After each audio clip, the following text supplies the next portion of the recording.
똑바로 보고 싶어요. 주님, 우리 찬양 들으시고 우리 감사합니다.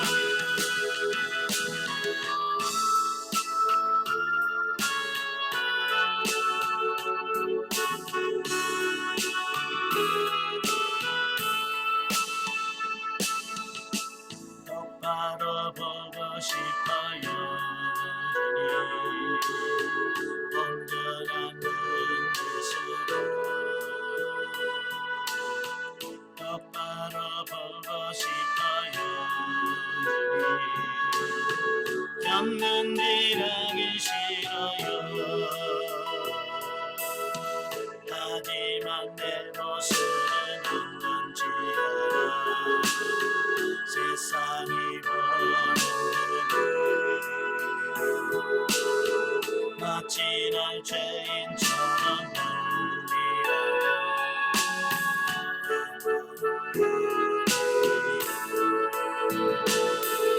주님, 이 낮은 별을 떠나요. 우리의 스스로 초라한 모습으로 만들어 놓으셨나요? 당신께 드릴 것은 사모하는 이 많은 뜻, 이 생명도 달라지면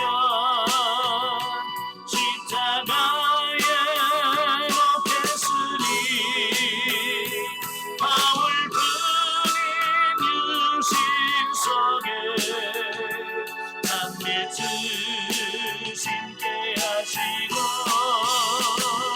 다시 그린 세상 속에 이랄로 썩게 하소서. 아멘. 기도하겠습니다. 은혜로우신 아버지, 은혜와 사랑을 진심으로 감사합니다. 오늘도 우리를 사랑하셔서 귀한 시간을 갖게 해주시고 영성 훈련할 수 있는 시간 주셔서 너무 감사합니다. 오늘도 말씀을 나누며 영성 훈련할 때 우리 가치관이 바뀌어지게 하시고 성경을 보는 눈이 바뀌어지게 하시고 우리의 모든 삶이 변화되는 놀라운 은혜가 있도록 도와주옵소서. 시작합니다. 마치는 그 시간까지 성령께서 함께 하시고 은혜 베풀어 주옵소서. 시종을 주님께 맡겨오며 예수님의 이름으로 감사하며 기도합나이다. 아멘. 예, 이 시간은 우리 교재 227페이지입니다. 227페이지를 보시면 열왕기하 6장이 나오게 되어지는데요. 자, 열왕기하 6장의 내용이 뭐냐면 아람 군대의 엘리사 습격 및 사마리아 성의 재앙에 대한 말씀을 합니다. 자, 그 중에서 이제 1절부터 7절까지 보면 도끼를 물 위에 떠오르게 한 이적에 대한 말씀이에요. 엘리사가 참 많은 기적과 이적을 행하지요. 근데 특별히 이 선지 생도들과 관련된 이적들이 좀 많아요. 그 말은 무슨 말이냐면 그 당시에 선지 생도들이 그만큼 많았다는 얘기고, 예? 또 이 엘리사라든지 이런 선지자들이 그 미래의 지도자들을 양성하는데 굉장히 많은 관심을 갖고 있었다라고 하는 것을 보게 되죠. 우리나라도 그래요. 우리나라의 교회 미래는 어디서 좌우되냐면 신학교에서 좌우돼. 예. 그래서 유능한 자원들이 가서 공부하고 해서 앞으로 교회 지도자가 어떤 사람이 되느냐 굉장히 중요한 거거든요. 그러니까 여러분들은 늘 신학교를 위해서 기도하셔야 돼. 신학교가 정말 진리 안에서 바르게 세워지고 바른 목회자를 세워서 이 한국교회가 새로워질 수 있도록 위해서 기도하셔야 돼요. 자, 이때 당시도 이 선지 생도들이 숫자가 계속 늘어나고 있습니다. 네, 늘어나고 있어서 그들이 새로운 거처를 마련하기 위해서 요단강가에서 나무를 벌목해서 새로운 처소를 만들려고 하다가 빌려온 도끼를 그냥 실수로 강물에 빠뜨리게 되었다라고 하는 거예요. 지금이야 뭐 도끼 얼마 안 갑니다. 그러나 예전에는 이 철기 도끼는 굉장한 재산입니다. 예. 그러니까 빌려왔기 때문에 갖다 줘야 되는데 물에 빠뜨렸으니 큰일 났죠. 자, 그래서 괴로워하고 있는 그에게 엘리사가 나뭇가지를 꺾어서 던지면서 그를 도끼를 건져내는 어떤 이런 부분들을 보게 됩니다. 자, 여기서 우리가 보면 그렇죠. 그 뭐 도끼가 뭐가 그리 중요하다고 그까이 거라고 우리가 생각할 수 있잖아요. 그런데 여기서 저는 생각한 게 뭐냐면 그 진짜 도끼 그 아무것도 아닌 건데 하나님께서는 그것까지도 관심을 가지시고 그걸 해결해 주시는 어떤 이런 부분들을 본다 그 말이에요. 그러니까 하나님의 관심은 꼭 큰 것만 있는 것이 아니라 우리에게 사소한 작은 것까지도 하나님께서 관심을 갖고 있다는 것을 보게 돼요. 자, 우리도 그러잖아요. 여러분 기도할 때 보통 뭐만 기도합니까? 우리는 큰 문제들을 주로 기도하잖아요. 그죠? 크고 좀 내가 감당할 수 없는 문제들. 그런데 사실은 기도라고 하는 부분은 크고 어떤 큰 것만 주님께 기도하고 맡기는 것이 아니라 작은 것도 주님께 맡길 수 있는 그런 부분이 필요하다 그 말이에요. 우리가 묻고 행하는 것도 마찬가지예요. 사소하다고 작다고 그냥 무시하지 말고 작은 것도 하나님께 묻고 어떻게 하면 좋을까요? 라고 하나님께 물으면 그 작은 것까지도 하나님께서 인도하시고 역사하시는 이런 부분들을 보게 되어집니다. 예, 여러분도 순간순간 주님께 묻고 주님께서 말씀하신 대로 순종해가는 여러분 되시길 바랍니다.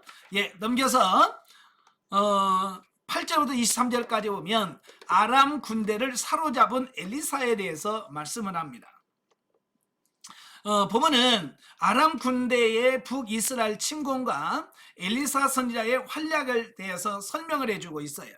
그러니까 그때 당시 아람이 계속 이스라엘을 치고 싶어서 공격에 오려고 하죠. 근데 문제는 뭐냐면 이 엘리사가 그걸 다 보고 있다는 거예요. 근데 아람 군대를 어디서 보내서 어떻게 하자라고 계획을 딱 세우잖아요. 그러면 엘리사가 그걸 다 알고 이미 왕한테 다 어디로 올 거니까 막으십시오. 그러면 가서 딱 있으면 막아지는. 그러니까 아람 왕의 입장에서는 얼마나 황당하겠어요. 그죠? 비밀이 자기들끼리 군인에서는 비밀이 이게 정보가 새어나가지 않는 게 이게 제일 중요한 거거든요. 예. 근데 그게 다 적군에게 하니까 얼마나 힘들겠어요.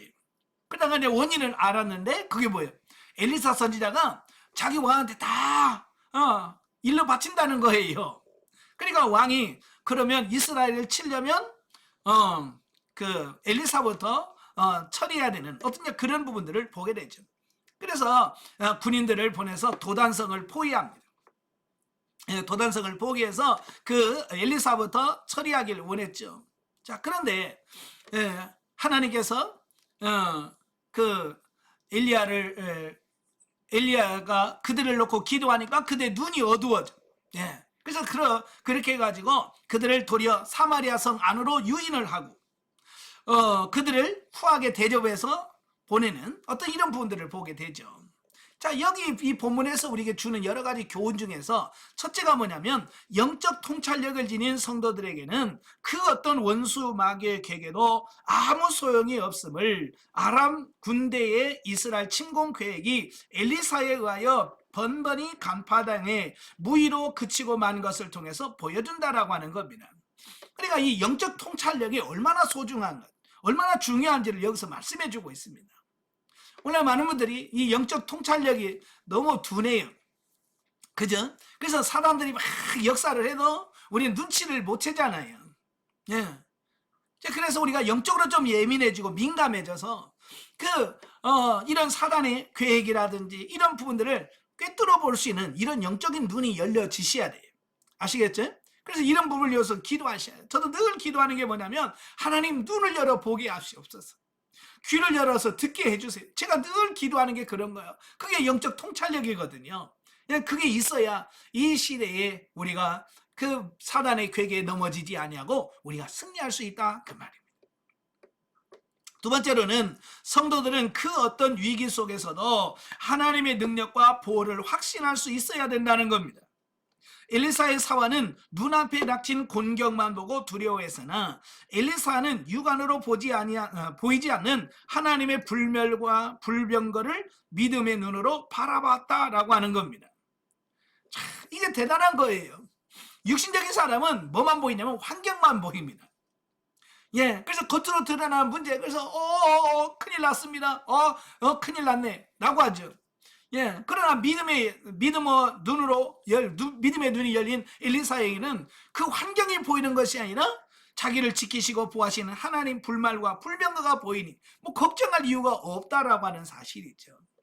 그래서 오늘도 여러분 이렇게 하나님께서 여러분을 지키시고 보호하시는 불말과 불병거가 보이시는 여러분 되시길 바랍니다. 이런 사람은 걱정할 게 없어요. 근데 이게 안 보이면 늘 걱정하고 근심하고 스트레스를 받고, 예? 그러는 거죠. 하나님은 자기 택한 백성들 결코 실어버리지 않으십니다. 책임지십니다. 그래서 여러분 걱정하지 마시길 바라요. 자, 세 번째로 우리를 해치려는 세상 사람들과 핍박자들에 대하여 성도들은 사랑과 인내로 대해야 된다라고 하는 사실이에요. 그러니까 엘리사는 지금 자기를 잡으러 왔잖아요. 그죠? 자기를 잡아서 포로로 끌고 가고자 하는 그들을 어떻게 해요? 도리어 후하게 대접을 해서 그들에게 보낸다고 말입니다. 자, 성경에서 뭐라고 나와 있어요? 원수가 줄이거든 먹이고 목마르거든 마시우게 해라. 이게 로마서 12장에서 말씀하는 원수를 대하는 자세잖아요. 오늘 여러분도 마찬가지예요. 여러분 주변에 원수 있어요 없어요? 여러분을 힘들게 하는 파트너 있어요 없어요? 바로 그 파트너를 내가 어떻게 대할 거냐, 이거 굉장히 중요한 거거든요. 예. 그래서 원수를 미워하지 말고 이렇게 사랑하셔야 돼. 사랑은 채찍보다도 더 큰 사람을 변화시키는 능력이 있습니다.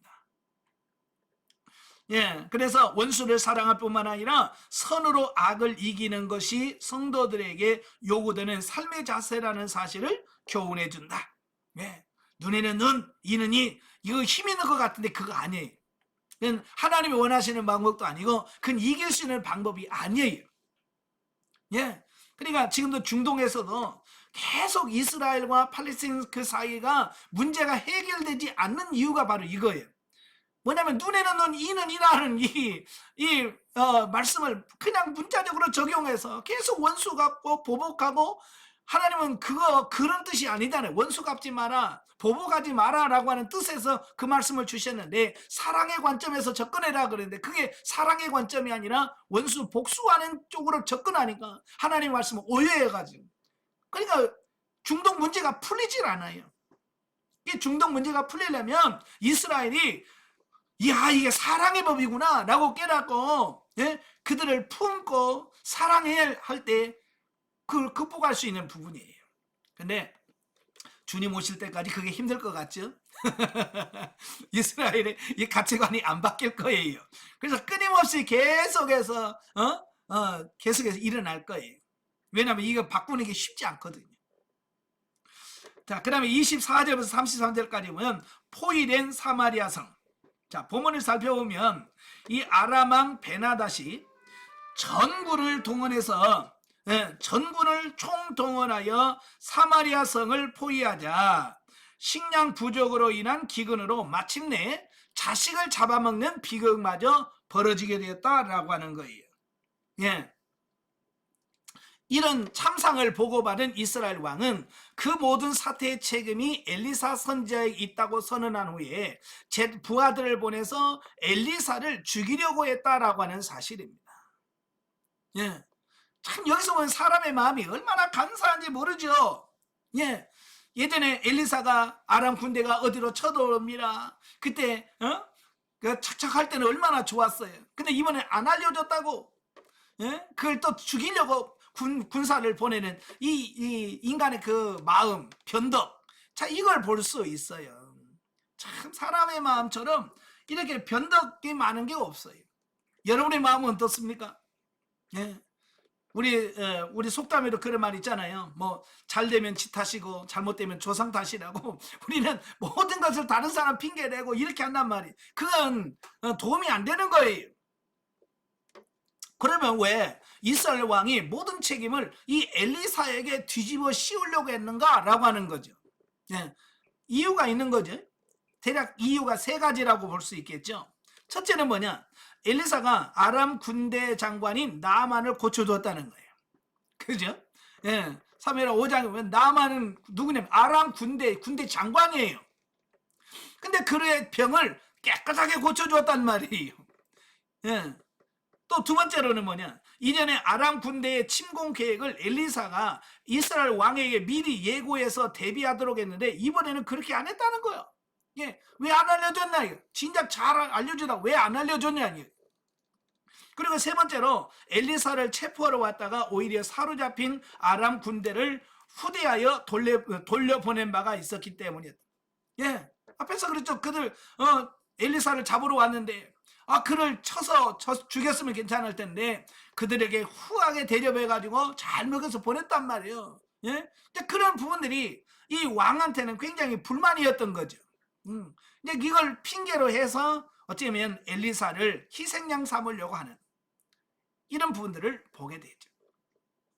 사실 이스라엘 왕은요, 지금 사마리아 성에서 벌어지고 있는 이 비극적인 사태가 이스라엘의 만연한 죄악과 우상 숭배로 말미암아 하나님의 심판과 징벌이란 사실을 깨닫고 회개를 했어야 돼요.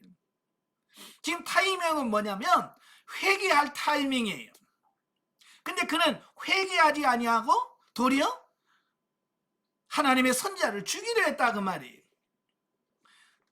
참 이걸 볼 때 얼마나 사람이 둔하면, 얼마나 육신적이면 이렇게 하나님의 뜻을 깨달지 못할까라고 하는 어떤 이런 부분들을 보게 됩니다. 여러분도 우리가 이 환경을 보면서 내가 지금 회개할 때인가? 내가 지금 기도해야 될 때인가? 이걸 바로 깨달으셔야 돼. 아시겠죠? 이게 상황 판단을 잘 하셔야 돼. 근데 이 왕처럼 그걸 분별을 못하면 회개할 때 회개하지 못하고 도리어 하나님을 대적하는 어떤 이런 부분들을 보게 되어집니다. 사실은 이때 당시 이스라엘이 얼마나 범죄하고 타락했습니까? 그래서 하나님께서는 그들로 하여금 회개하도록 회개를 촉구하기 위해서 그런 환경을 허락한 거거든요. 여러분도 마찬가지예요. 여러분에게 주어진 그 환경을 바라보면서 하나님이 뭘 원하시는가를 정확하게 이해하고 깨달아서 빨리빨리 주님이 원하시는 대로 여러분이 바뀌어가시는 여러분 되시기를 바랍니다. 그러려고 하면 뭐가 돼요? 영적으로 예민해지고 민감해지셔야 돼요. 아멘. 더 영적으로 예민해지고 민감해지시길 바랍니다. 자, 영적 이해 보겠습니다. 하나님께서 당신이 행하실 일들이나 원수의 간교한 계략을 엘리사에게 미리 알려주었던 것처럼 오늘날 우리에게도 하나님의 사람들에게 여러 가지 방법을 통해서 하나님의 뜻을 조명하기를 원하신다. 엘리사에게 가르쳐주던 그 하나님이 오늘 여러분들에게도 묻기만 하면 여러분의 길을 지도하고 인도하기를 원하신다 그 말이. 이는 하나님은 궁극적으로 성도가 하나님과 함께 깊이 동행하는 삶을 살기를 원하시기 때문이다 그 말이에요. 우리 창세기 5장에 보면 에녹이 300년 동안 하나님과 동행했을 때 그를 죽음을 보지 아니하고 어떻게 바로 천국으로 데려갔잖아요. 그걸 보면서 하나님이 제일 좋아하시고 기뻐하는 게 뭐냐면 동행하는 거예요. 하나님과 동행하는 거예요. 지금 영성 훈련하면서 우리가 목표가 뭐냐면 날마다 하나님과 동행하는 삶을 사는 게 우리가 목표거든요. 왜? 하나님께서 가장 기뻐하고 가장 좋아하는 일이기 때문에 그렇습니다. 그래서 여러분들 항상 하나님께 묻고 주의 음성을 듣고 그 말씀을 따라 순종해가는 이런 여러분들이 되시길 주님으로 축원합니다. 세상의 유혹과 우리를 무너뜨리고자 하는 원수의 공격은 늘 우리 가운데 산재에 있다. 이때 우리는 하나님과 깊이 동행하는 삶을 소망하면서 영혼의 지성소에서 하나님의 영과 깊이 교제할 때 고난과 유혹과 시험의 폭풍 속에서 안전하게 거할 수 있다라고 하는 사실이죠. 하나님의 권능이 삶 속에서 영적인 실제로 나타난다는 것은 하나님과 동행함으로 내적으로 강건에 요동하지 않는 것을 의미한다라고 말씀할 수 있다. 여러분 영적으로 좀 깨어 있어서 이런 하나님과 동행하는 삶을 사시길 바랍니다. 7장으로 갑니다. 230페이지 7장.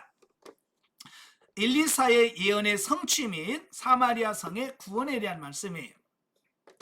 자, 1절과 2절까지 보면 엘리사의 사마리아 회복을 예언하는 내용이 나옵니다. 지금 그 사마리아 상태가 어쩌냐면 그 베나닷이 사마리아를 포위를 하고 있어요. 이제 포위를 하고 있기 때문에 식량이 다 떨어진 거예요.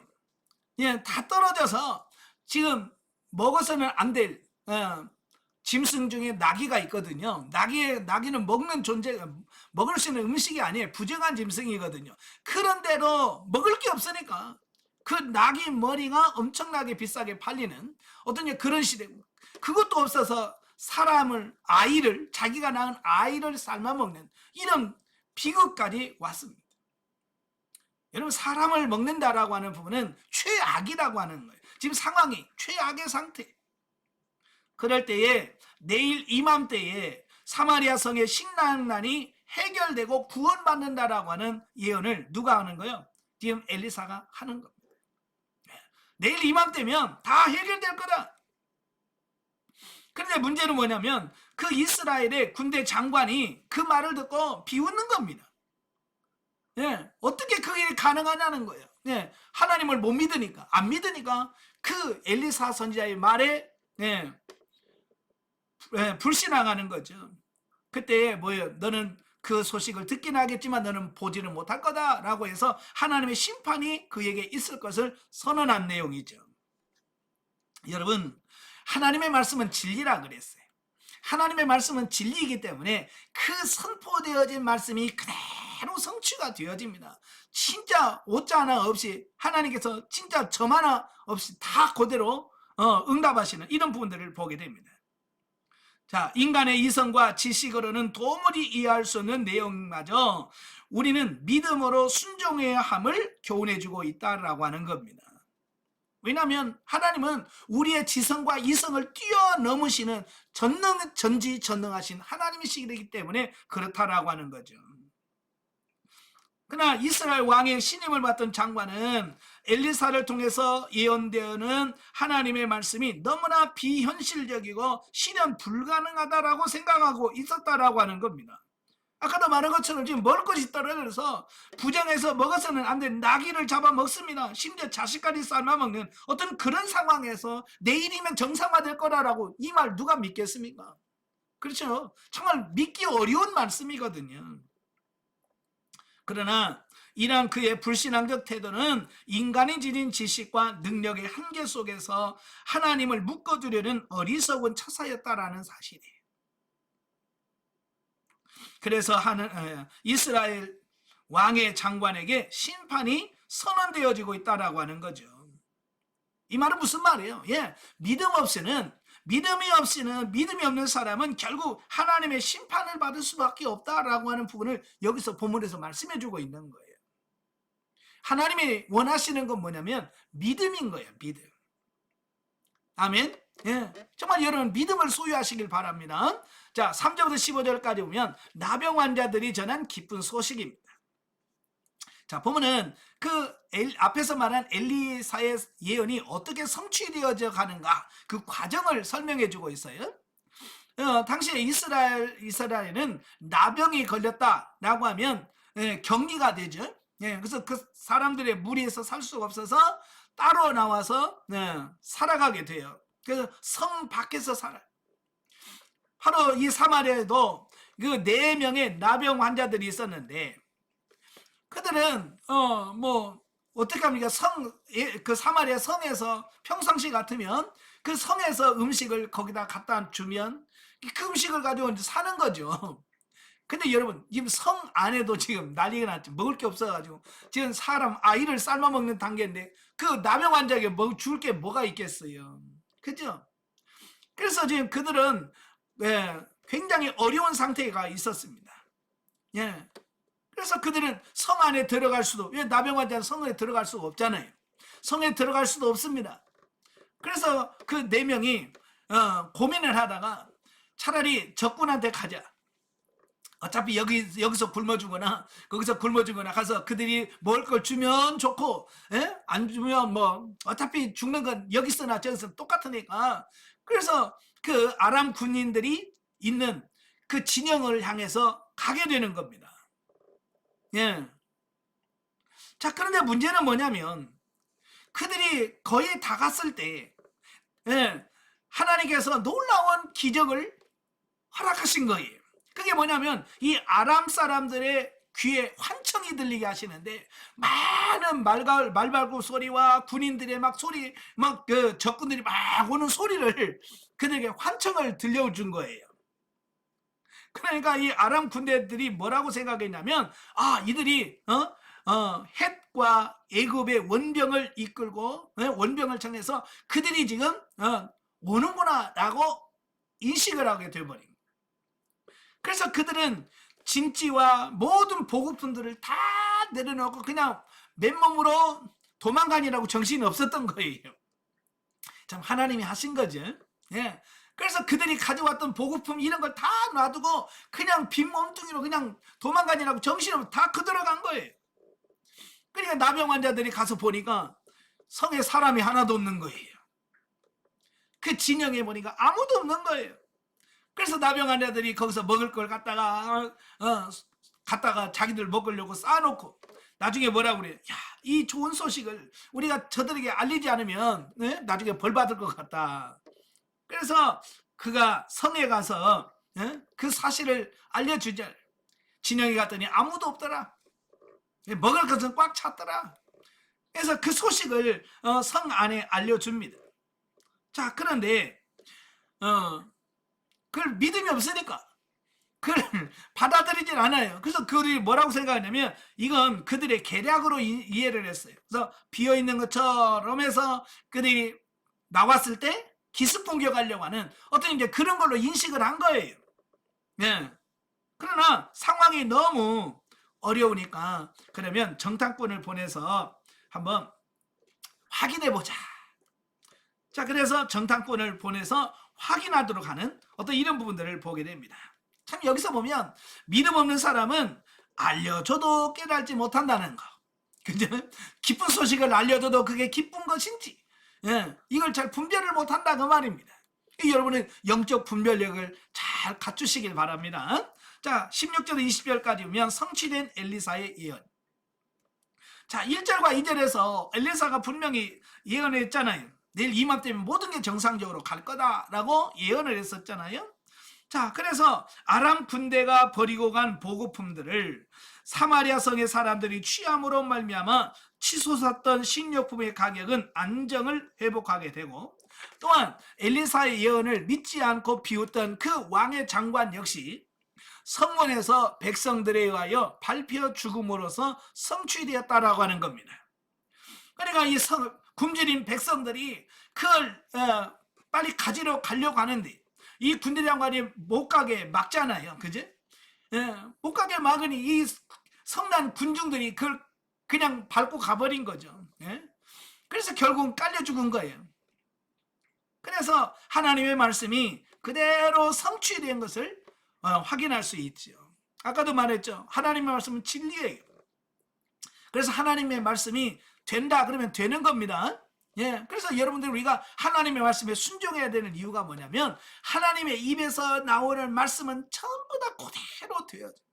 어느 하나 그냥 허투루 되어지는 게 아니라 그 입에서 선포되어지는 말씀대로 다 성취가 되더라.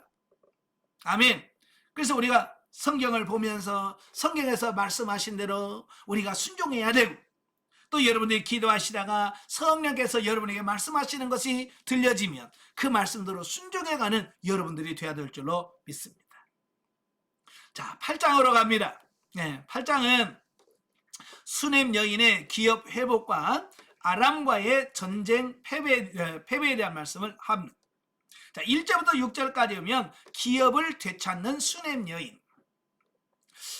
수넴 여인은 바로 엘리사 선자를 도왔던, 엘리사를 극진하게 대접했던 여인입니다.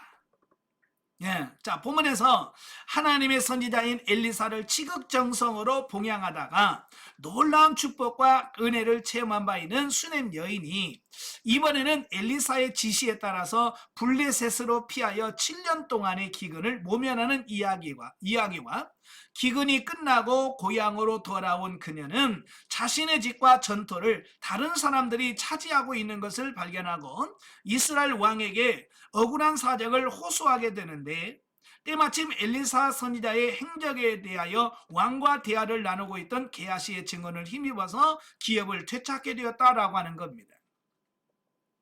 사실 이 이스라엘 백성들이 하나님이 주신 가나안 땅을 벗어나면 돼요, 안 돼요?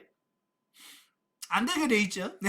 그래서 구약에서부터 이 이스라엘 백성들은 이걸 떠나면 안 돼요. 그걸 떠나면 어떻게 되는지 룻기서에서 명확하게 우리에게 보여주고 있잖아요. 그죠? 기근이 왔다고 해서 피했다가 남편 죽고 두 아들 죽고 세 과부만 남는 이 비극을 바라보면서 우리가 어렵다고 하나님을 떠나면 거기에 따른 하나님의 징계가 있다라고 하는 것을 우리는 이미 잘 알고 있어요. 자, 그럼에도 불구하고 오늘 본문에는 반대 현상이 일어나네요. 엘리사가 그 수넴 여인에게 가서 뭐라고 말하냐면, 이 땅에 기근이 될 거니까 잠시 이 나라를 피해 있으라라고 이 선지자로부터 미리 말을 듣고 그렇게 했다라고 하는 거예요. 참, 여기를 보면서 우리가 깨달아야 될 게 뭐냐면, 우리는 뭐 한 가지에 꽂히면 그것만 딱 생각하는 경향이 많아요. 그래서 애굽을 가나안을 떠나면 안 돼라고 하는 어떤 그런 생각만 딱 갖고 있거든요. 그런데 하나님의 뜻이라면, 하나님의 말씀이라면 해야 되는 거예요. 아멘. 여러분도 여러분만 가지고 있는 고집들이 많이 있어요. 그런 부분들, 예를 들어서 이런 거예요. 오해 없기를 바라요. 자, 교회를 떠나서 교회를 옮긴다. 자, 어떻게 생각하세요? 해도 괜찮다 손 들어봐요. 그건 안 된다 손 들어봐요. 예, 우리는 교회를 떠나면 안 돼 라고 하는 어떤 그런 이게 꽉 박혀 있거든요. 예, 맞아요. 가면 안 돼. 그러나 하나님께서 하나님의 뜻을 위해서 가라 하시면 어떻게 해야 돼? 순종해야죠. 근데 내가 가지고 있는 그 생각이 꽉 박히면 주님이 말씀하시고 하나님이 말씀하셔도 절대로 안 갑니다. 나 못 갑니다. 내가 죽었으면 죽었지 못 가. 요런다 그 말이에요. 우리는 하나님의 뜻이라고 한다면 그 어떤 부분이라도 우리는 움직일 수 있어야 돼요. 아시겠죠? 그러니까 이게 가느냐 마느냐가 중요한 게 아니고 하나님의 뜻이냐 아니냐, 요게 중요한 거예요. 그러니까 하나님께서 가라고도 안 했는데 가도 문제가 돼. 보세요. 아브라함과 이삭은 하나님께서 애굽으로 가라고 그랬어요? 안 가라고 했거든요. 근데 가뭄 드니까 아이고 애굽으로 가야겠다. 하나님이 가라고도 안 했는데 가. 그러니까 하나님께서 가지 못하게 하고. 아브라함 같은 경우는 가서 애굽으로 내려갔다가 자기 아내를 바로와 결혼시켜주는 이런 웃지 못할 일까지 하고 실패를 하는, 경험하잖아요. 왜? 하나님께 묻지 아니하고 자기 마음대로 가니까 그런 현상들이 벌어지게 되는 겁니다. 그러나 나중에 애굽으로 야곱은 내려가잖아요. 야곱이 애굽으로 내려갑니다. 자기가 가고 싶어서 갑니까? 아니요. 하나님께서 내려가라니까 가는 거거든요. 이런 거니까 뭐냐면 이게 내 마음대로 하느냐 하나님의 뜻대로 하느냐, 이게 제일 중요한 거예요. 저도 항상 하나님께 질문하는 게 뭐냐면 이게 하나님의 뜻입니까? 라는 질문을 참 많이 해요. 아니면 제가 하고 싶어서 하는 것은 이건 육신이잖아요. 그죠? 내가 뭘 하고 싶어서 하는 것은 육신적일 수 있어요. 그러나 하나님, 정말 이게 내가 하고 싶어하는 이것이 정말 하나님의 뜻입니까? 이제 그거예요. 그래서 항상 우리는 하나님의 뜻에다가 초점을 맞춰야 된다는 거 꼭 기억하시면 좋겠습니다. 자, 그래서 그는 7년 동안 피했다가 이래 이스라엘이 회복이 되었을 때 그가 돌아오게 된 겁니다. 근데 여러분 7년 동안 나가 있는 동안에 다른 사람이 그 돈을 경작을 하게 되는. 예. 그러니까 달라고 하니까 안 주죠. 왜? 내가 7년 했는데 라고 해서 안 준단 말이에요. 그러니까 억울하니까 왕한테 가서 자기 것을 돌려달라고 이야기하려고 왕한테 갑니다. 근데요, 마치 짜여진 각본처럼 이 왕과 게하시가 앉아가지고 뭔 얘기하냐면 엘리사가 행한 기적과 이적들 이런 걸 쭉 얘기를 하면서 그 죽은 아이를 살린 이야기를 막 하고 있는 거예요.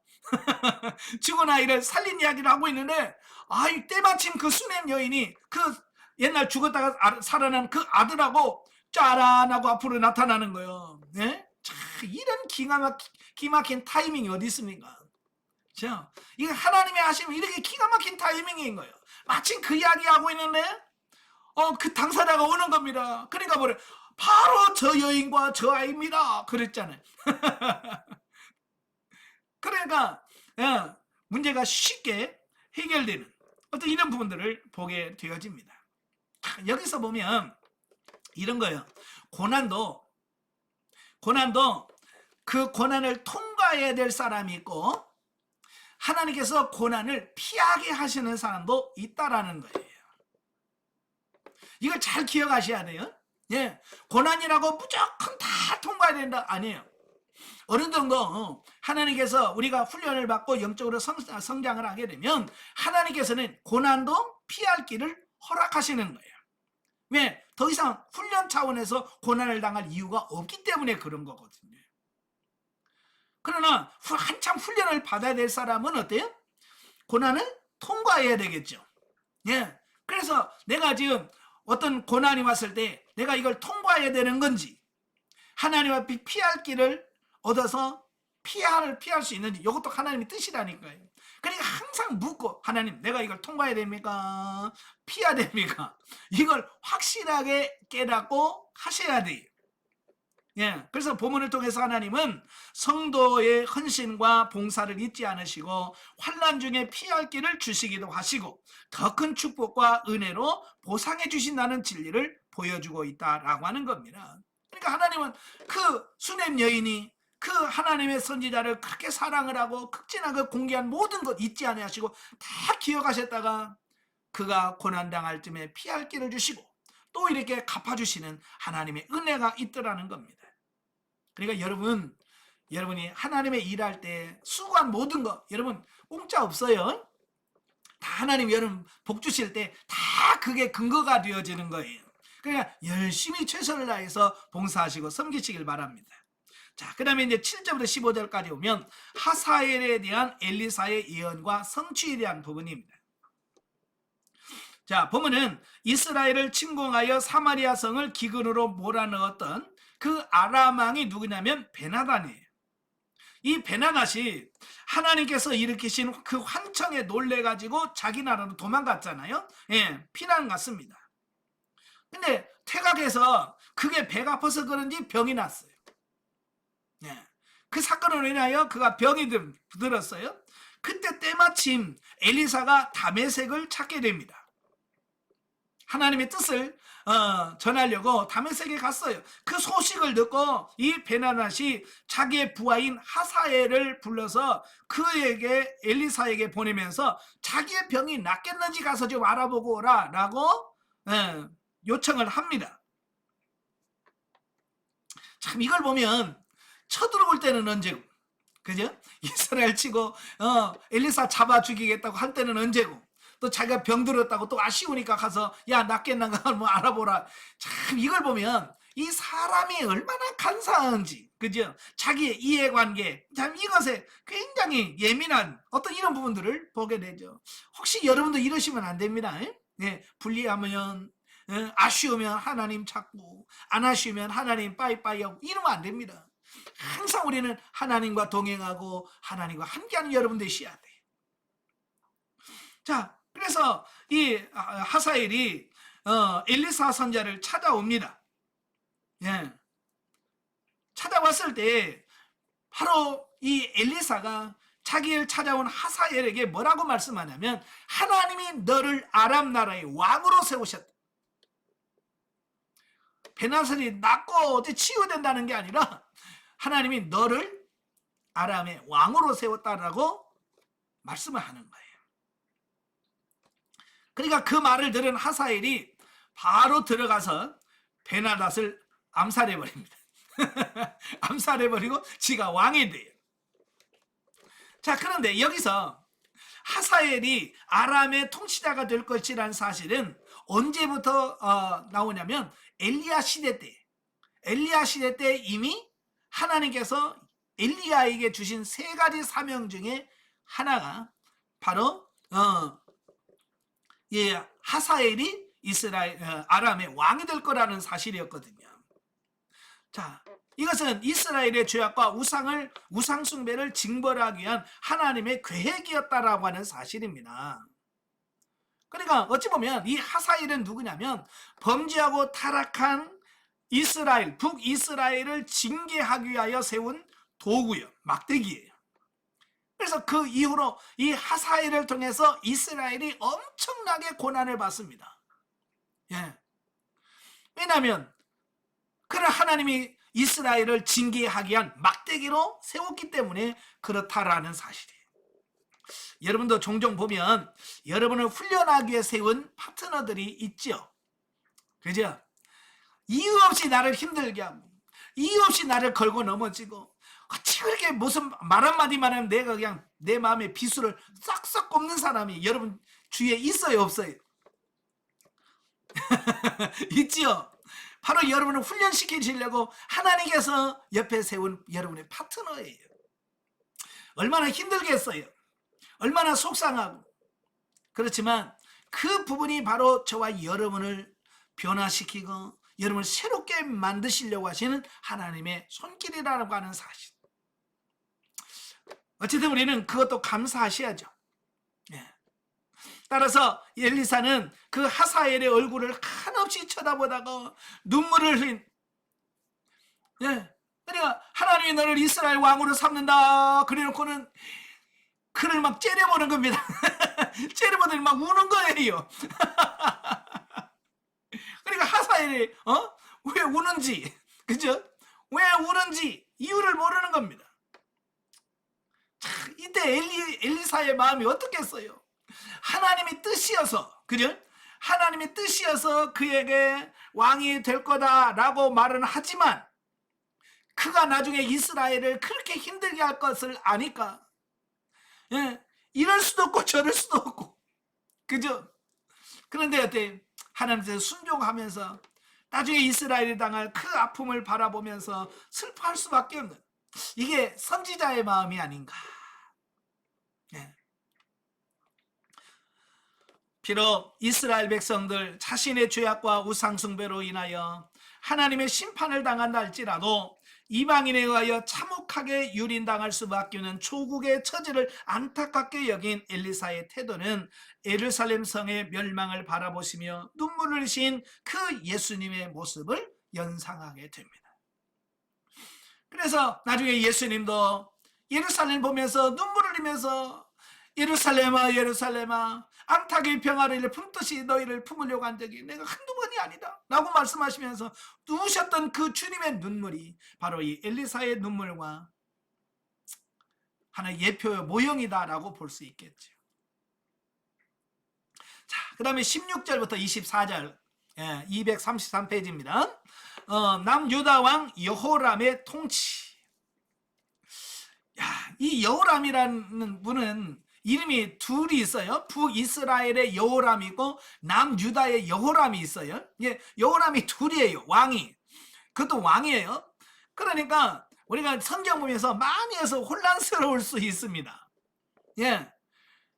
저도 이 사람 남왕국이었는데 또 북왕국 왕이고 막 그러니까 이거 읽다 보면 이거 누구야? 라고 말씀을 두 명이에요. 예, 동명이인입니다.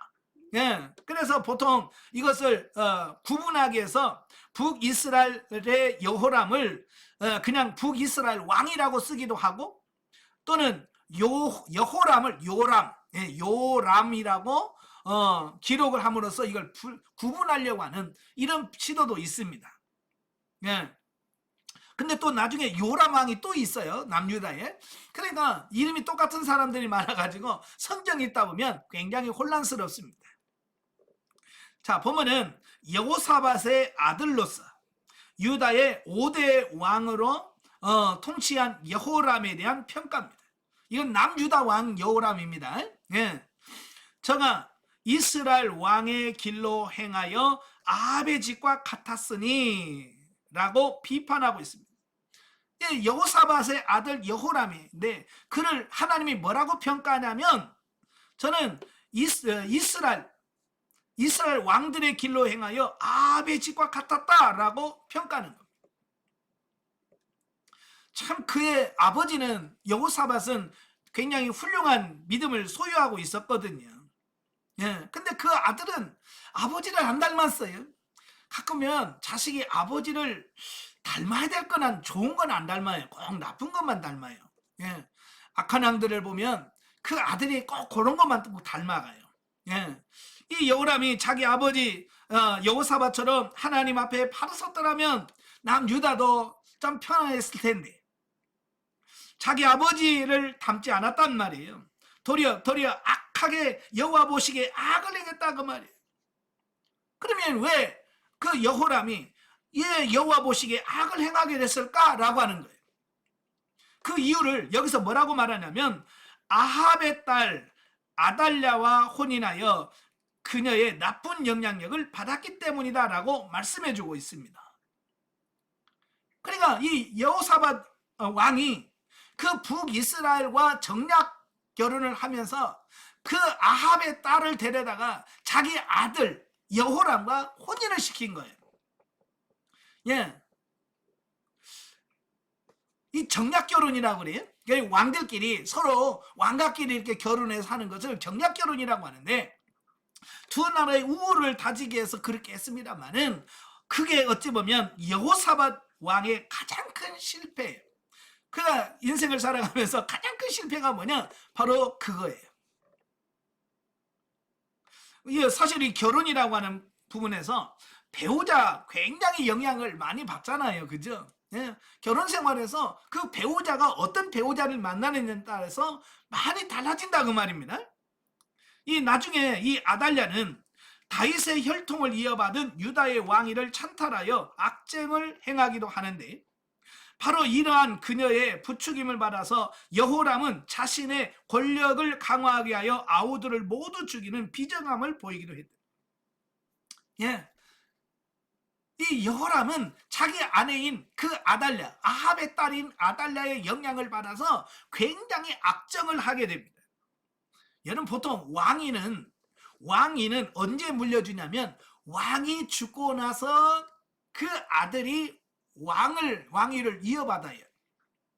근데요 유일하게 아버지가 살아있는데 그 왕위를 아들에게 물려준 왕이 있어요. 그게 누구냐? 여호사밧이. 며느리 잘못 얻어가지고요.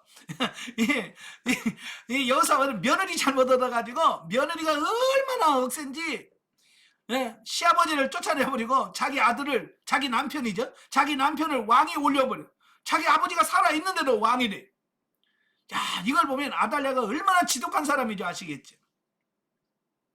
그리고 나서 자기의 권력을 강화할 목적으로 자기 동생들을 다 죽여요. 혹시라도 자기를 죽이고 왕이 될까봐 자기 밑에 있는 동생들을 싹 죽여버려. 야, 이건 매정한 겁니까? 여러분 권세는 하나님이 허락하시는 거잖아요. 그죠? 그런데도 그는 그걸 자기가 어떻게 해보겠다고 자기 동생을 싹 죽이는 비정함을 행하기도 해요. 하지만 여호람의 그 같은 권력 강화 노력에도 불구하고 그의 통치 시대에 에돔과 림나가 유다의 지배에서 벗어나는 사건이 발생함으로써 남유다는 국력이 현저히 쇠퇴해가는 것을 피할 수가 없었다라고 하는 겁니다. 그렇게 국력을 강화시키고 왕권을 강화하시려고 했지만 결국은 뭐예요? 국력이 약해져. 그래서 자기 밑에 조공을 바쳤던 그 나라들이 독립을 선언해서 나가버리는 겁니다. 여러분 밑에 있는 나라 다스리는 조국 바치는 나라가 거기서 벗어난다는 것은 그만큼 힘이 약해졌다는 것을 의미하거든요. 여러분 이 유다, 이스라엘의 힘은 어디서 나와요? 이스라엘 힘은 어디서 나옵니까? 유다의 힘은 어디서 나와요? 하나님에게서 와요. 그래서 이스라엘은 하나님과의 관계가 잘 되면 놀라운 힘을 발휘해. 적은 숫자가 가지고도 엄청나게 많은 적들을 물리칠 수 있습니다.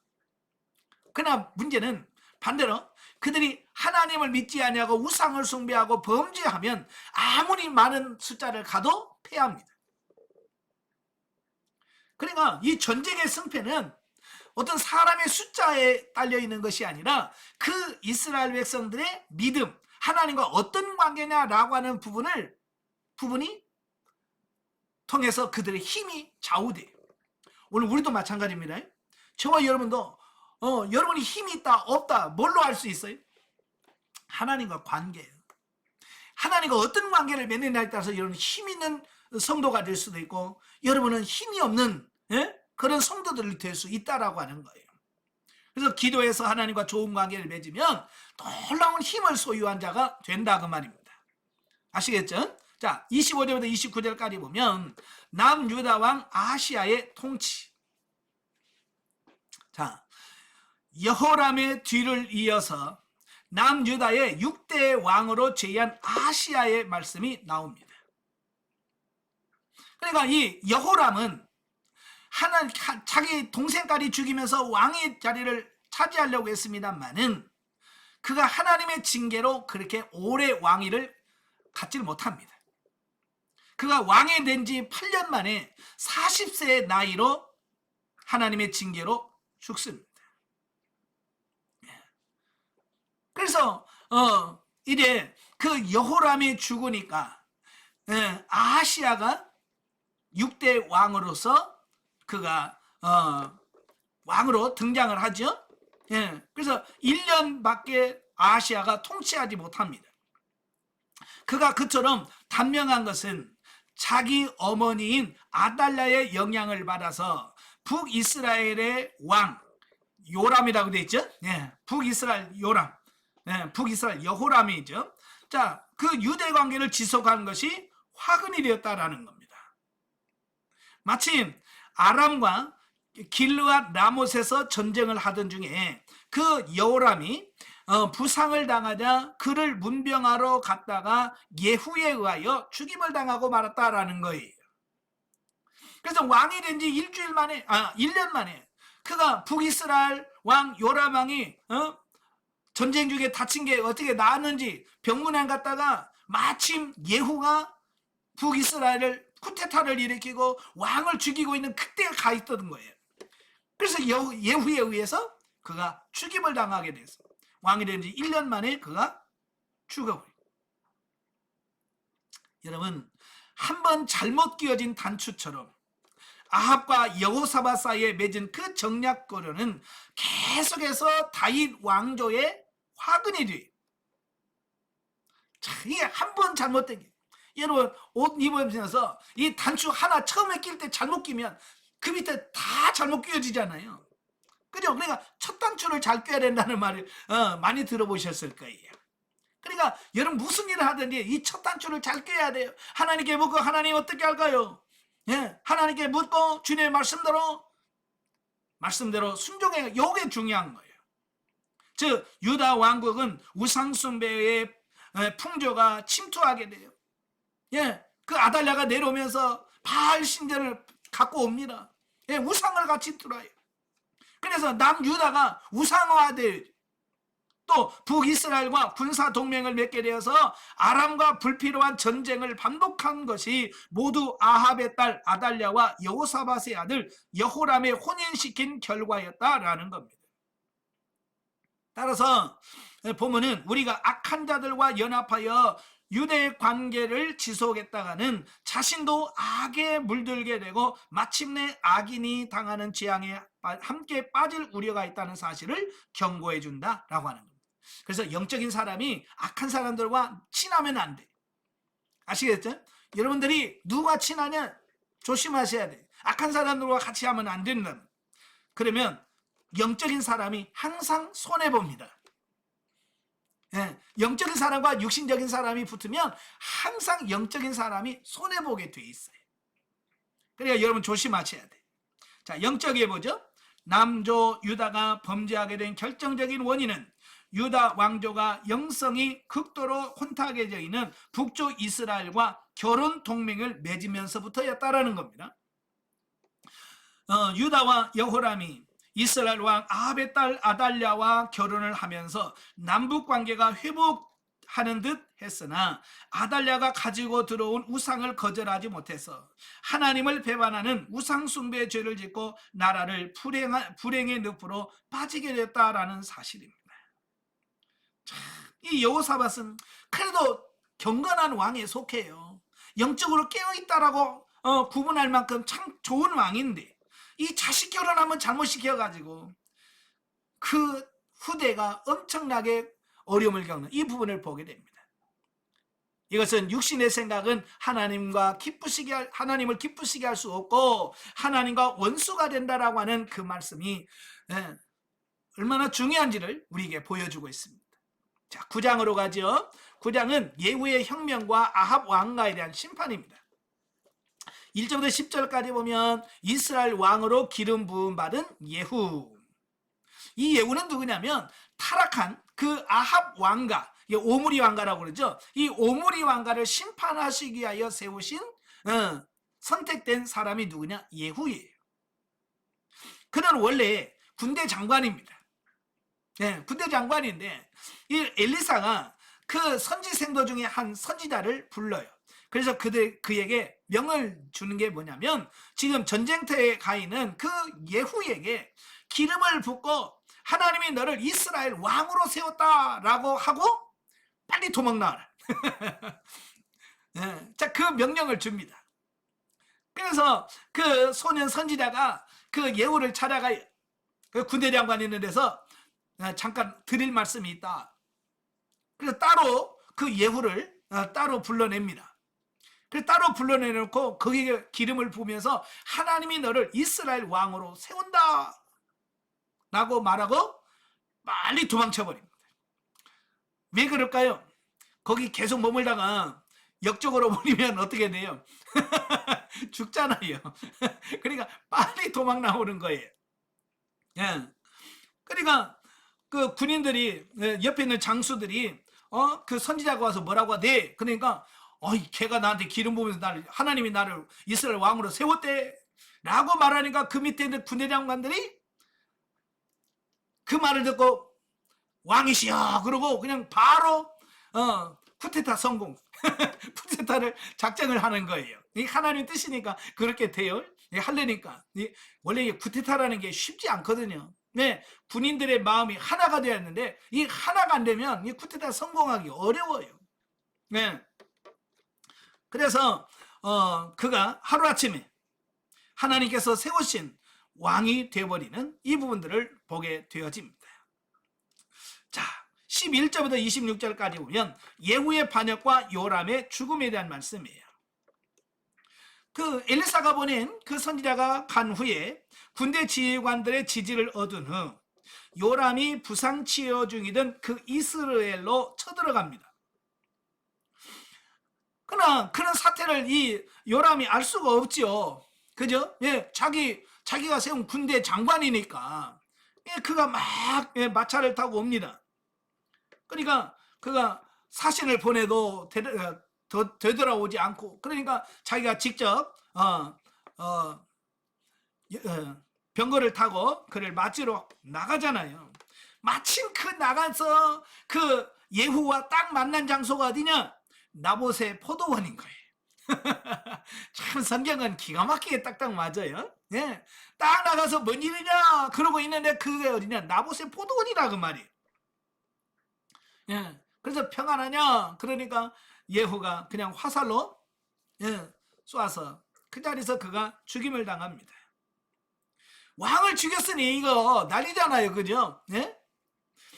바로 그때 예후가 그의 심장을 관통해서 죽이고 나서 그의 시신을 나봇의 포도원에 던지면서 그가 이건 엘리야 선지자가 했던 그 말씀대로 되었다라고 사람들에게 알리는 겁니다. 여러분, 이 쿠데타라고 하는 것은요, 쿠데타라는 것은 뭐냐, 그 백성들이 그 뭐라 할까요, 명분 있잖아요. 쿠데타를 일으킨 명분이 뭐냐에 따라서 백성들이 환영할 수도 있고 우리는 인정 못해 라고 할 수 있거든요. 그러니까 보통 쿠데타가 성공을 못합니다. 보통 쿠데타가 성공을 못하는 이유가 뭐냐면 이 명분이 명확하지 않은 거예요. 그러니까 국민들이 벌써 이걸 안 해주는 겁니다. 그래서 대부분의 쿠데타가 실패해요. 예, 많은 독재 국가들이 쿠데타를 계획하는 사람들이 우리나라를 참 연구를 많이 한대요. 자, 왜냐? 우리나라에서 박정희 대통령이 유일하게 쿠데타를 성공한 예, 유일하게 쿠데타를 잘 성공해가지고 안착을 시킨 사람이 박정희 대통령이거든요. 예, 그러니까 지금도 독재 국가에서 이 박정희 이걸 연구를 많이 한대요.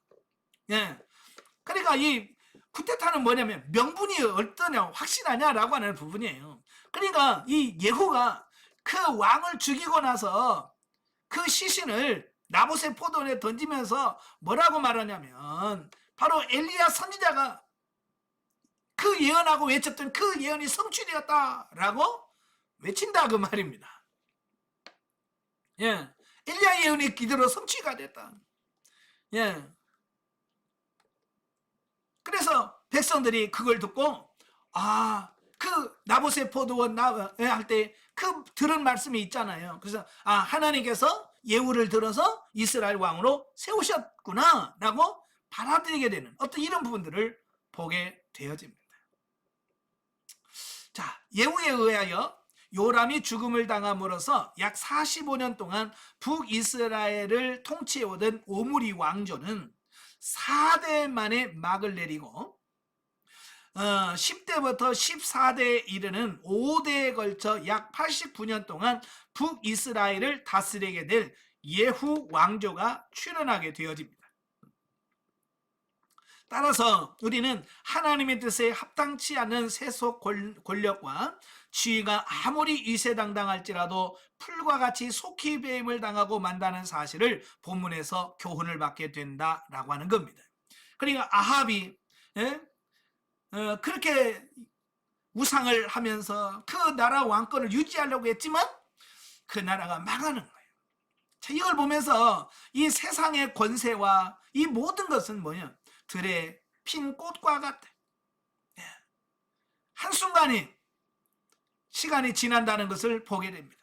참 저는 이걸 보면서 참 정치에다가 목을 거는 사람 참 많잖아요. 그지? 총선이니 뭐니 해서 참 그 사람들 보면 때로는 불쌍하기도 해요. 얼마 후에는 너무 아무것도 아닌데 뭐 거기다 이렇게 몫을 걸까? 네, 여러분은 진리에다가 생명에다 목을 걸길 바랍니다. 아시겠죠? 예. 자, 27절부터 29절까지 봅니다. 자, 남유다 왕 아하시야의 죽음입니다. 자, 보면은 남유다의 6대 왕으로 등장한 그 아하시야가 어떻게 죽느냐라고 하는 부분을 보게 돼요.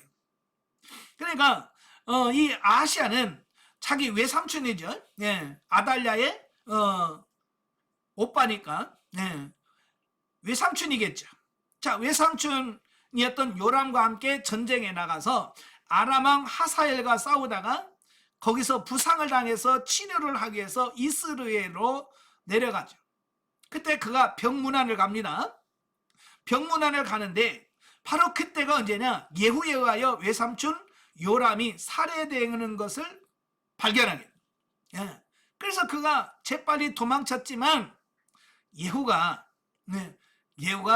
그 아하시야도 죽이게 돼요. 그래서 그도 피하지 못하고 거기서 죽임을 당하게 되는, 자, 이런 부분들을 보게 됩니다. 자, 그런데 요람에 대하여 반역을 일으킨 예후가 남유다 왕국의 왕인 아하시야까지 죽인 이유가 뭘까? 그가 아합 왕가의 피를 이어받은 인물이었기 때문이며, 또한 그를 살려줄 경우 외삼촌 요람의 복수를 도모할 우려가 있기 때문에 사전에 정적을 제거하는 어떤 그런 의미도 있다라고 하는 사실입니다. 자, 아까도 말했죠. 영적인 사람과 육신적인 사람이 같이 하면 누가 손해본다고요? 항상 영적인 사람이 손해본다고.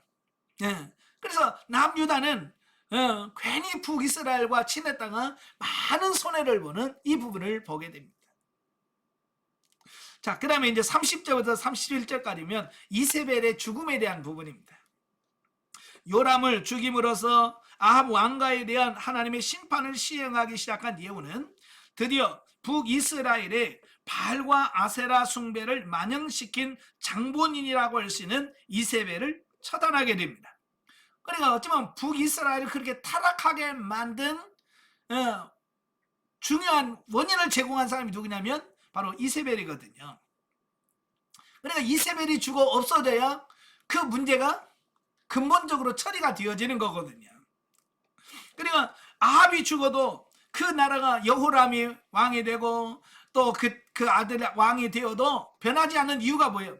예, 바로 이세벨이 왕후의 자리에 앉아서 다 자식들을 조종하고 하기 때문에 이 북이스라엘이 변화가 안 됐던 거예요.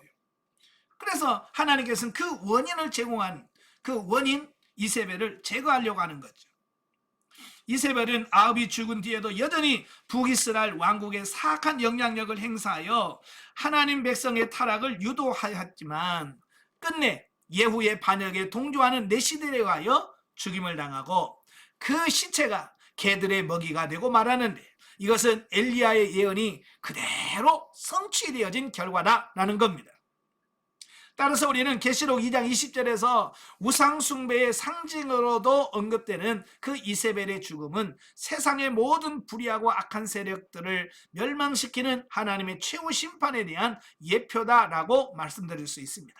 여러분, 악인은 반드시 하나님의 징계와 심판으로 망합니다. 아시겠죠? 예. 마지막 10장입니다. 10장은 예후의 종교개혁과 숙정 및 불완전한 순종에 대한 부분입니다. 자, 1절부터 10절까지 오면 아합 왕가의 진멸이에요. 그러니까 하나님께서 이 예후를 왕으로 세운 이유가 있다고 그랬죠. 바로 뭐냐? 바로 타락하고 악한 아합 왕가를 진멸하고 멸하려고 하는 것이 하나님의 계획이셨어요. 그래서 이 예후는 그 하나님의 뜻을 처음에는 100% 순종했습니다. 그 아합 왕가를 완벽하게 정리를 다 합니다. 그래서 아합의 왕가에 대한 하나님의 심판과 징계의 도구로 쓰임받은 예후가 반역을 일으켜서 요람과 이세벨을 살해한 후 본문에는 그 이스라엘에 남아있던 아합의 아들 70명과 그들의 측근들까지 남김없이 진멸합니다. 이와 같은 예후의 행위는 자신의 혁명의 반기를 들 만한 요소를 사전에 제거하기 위한 정치적 의도가 다분히 내포된 것이었음에도 불구하고 다른 한편으로는 아합 왕가에 대한 엘리야 선지자가 한 예언을 성취하는 결과를 가져왔다라는 겁니다. 그러니까 예전에 보면 왕족이 살아있으면 그 왕족들이 다시 반란을 일으켜서 왕위를 찬탈하려는 시도를 합니다. 그래서 예전부터 이 쿠데타를 하게 되면 제일 먼저 하는 게 뭐냐면 왕족들을 아예 씨를 말리는 겁니다. 예. 그래서 더 이상 쿠데타를 반란을 일으키지 못하도록 씨를 말려요. 그래서 바로 그런 목적으로 그 아합과 관련된 아합의 그 후손들 자식이 70명이나 돼요. 그걸 완전히 진멸함으로써 다시는 그를 대항할 수 있는 이런 씨를 아예 말리는 거죠. 근데 이것은 뭐냐? 바로 엘리야 선지자가 선포했던 그 말씀이 그대로 성취되어지는 결과였다는 거고요. 자, 한편 본문에서 예후가 아합의 아들 70명을 살해하는 방법은 마치 이세벨이 나봇을 살해하기 위하여 사용한 방법과 비슷해요. 바로 이세벨이 그 나봇을 죽일 때 어떻게 했어요? 편지를 써서 보내가지고 거짓 증인들을 세우고 그래서 그들로 하여금 모함을 하게 하고 왕과 하나님을 저주했다는 그 죄목으로 그 나봇을 죽였잖아요. 비슷하게 예후도 편지를 써서 보냅니다. 장로들에게 편지를 써서 보냅니다. 예? 그 중에 똑똑한 놈이 있으면 왕으로 세워서 나오고 한번 붙어보자. 그러는 거예요. 그러니까 그 방배들이 한번 생각해봐요. 그 두 왕이 했는데 왕도 다 죽인 예후인데 자기들이 무슨 힘으로 이기겠습니까? 예? 그러니까 그들이 항복을 선언합니다. 우리는 싸우지 않겠습니다. 그러니까 뭐라 그래? 그러면 그 70인의 목을 다쳐서 가져와라. 머리만 70개 가져오라는 거죠. 예. 그러니까 그들 스스로가 뭐예요? 자기가 상전으로 왕으로 모셨던 사람의 아들의 자녀들의 목을 치고 그 목을 가지고 나오는 어떤 그런 부분들을 보게 되죠. 자, 이것은 우리는 사약한 자들이 그 행한 대로 보응을 받게 된다는 성경의 원리를 다시 한번 깨닫게 된다, 그 말입니다. 자, 그러면 12절부터 14절까지 보면 이래 유다왕 아하시아의 형제들을 살해하는 예후, 북이스라엘 왕 요람을 병문안하게 하여 이스라엘에 와 있던 남유다 왕 아하시아를 살해한 바 있는 예후가 또 아합 왕가의 문상을 위해서 사마리아로 가고 있는 아하시아의 형제들 42명, 그들을 발견하고 그들 역시 살해해요. 바로 그들은 아하시아가 사지를 향해 스스로 발걸음을 옮긴 것과 똑같은 어리석음을 빠진 자들이었기에 이들 또한 모조리 죽임을 당했다라고 하는 겁니다. 참 이걸 보면 참 어리석잖아요. 하나님께서 심판하시고 죽이기로 작정된 자들은 스스로 어디요? 죽음의 자리로 가요. 심판의 자리로 찾아가더라고 말이에요. 여러분은 이런 어리석음을 범치 않기를 바랍니다. 아시겠죠? 영적으로 분별력이 있어야 돼. 자, 15절부터 17절까지 보면 네갑 족속 아비나답과 예후의 만남이 됩니다. 자, 여기서 아무 준비도 없이 예후는 갑자기 기름 붓고 왕이 됐잖아요. 그죠? 그래서 그런 그에게 하나님께서는 경건한 사람 아비나답을 동역자로 붙여주는 이 사건이 나옵니다. 자, 아합 왕가에 대한 하나님의 심판과 징계를 시행하기 위하여 예후가 반란을 일으켰다는 소식을 들은 네갑 족속의 여호나답은 사마리아를 향해 진격하는 예후를 환영하러 나갔다 그랬어요. 이 네갑 족속은요, 나중에 그 예레미야서도 나오지만 신앙의 지조가 아주 대단한 족속입니다. 그 조상들이 시켰던 그 말을 듣고 포도주나 이런 걸 독주를 마시지 않고요, 정말 그 말대로 사는 사람이 누구냐? 네갑 족속들이에요. 그러니까 누구나도 그 네갑 족속들은 경건하다고 인정받는 사람들이거든요. 그 중에 나비다답이 예후가 그 악한 아합 왕가를 진멸하고 왕이 됐다는 소식을 듣고 환영하러 나옵니다. 그리하여 두 사람은 뜻을 같이 하기로 약속하는데 이로써 예후의 반역은 정치적 성격의 혁명에서 종교적인 개혁으로 전환하는 계기를 맞게 됩니다. 뿐만 아니라 당시에 이스라엘 백성으로부터 존경을 받고 있던 네갑 족속 여호나답이 예후의 반역을 지지함으로써 예후에게는 사마리아 성의 사람들에게 자신의 위세를 과시함은 물론 민심을 자신에게로 돌리는 데 성공할 수 있었다라고 하는 겁니다. 자, 이게 무슨 말이냐면 아까도 말한 것처럼 이 예후는 왕이 될 준비를 전혀 안 한 사람이에요. 그냥 전쟁하다가 어느 날 갑자기 기름 부음을 받고 하나님이 당신을 왕으로 세운답니다. 그래서 갑자기 해서 그 왕을 죽이고 왕이 됐단 말이에요. 자, 그런데 이 네갑 족속인 여호나답을 만남을 통해서 그가 도움을 받게 되고 백성들로부터 지지를 받는, 왜냐하면 사람들은 와, 아비나답이 저 손을 잡았어? 저 사람 괜찮네 라고 할 수 있는 거잖아요. 그래서 여러분도 보면 꼭 대통령 선거를 하면 그 영입한다고 하잖아요. 영입. 새로운 사람들 영입한데 보면 그래도 조금 우리가 믿을 만하고 신뢰할 사람들이 지지를 하면 저 사람이 지지할 정도 되면 나도 지지할 만하다 이렇게 하잖아요. 그지?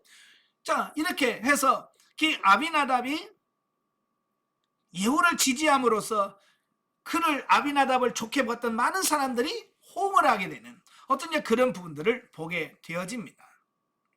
예, 따라서 보면은 우리가 무슨 일을 하든지 의롭고 지혜로운 사람을 동역자로 삼아야만 계획한 바를 성공적으로 수행할 수 있다는 사실을 교훈해 주고 있습니다. 뭐든지 마찬가지예요. 혼자 할 수 있는 것은 없어요.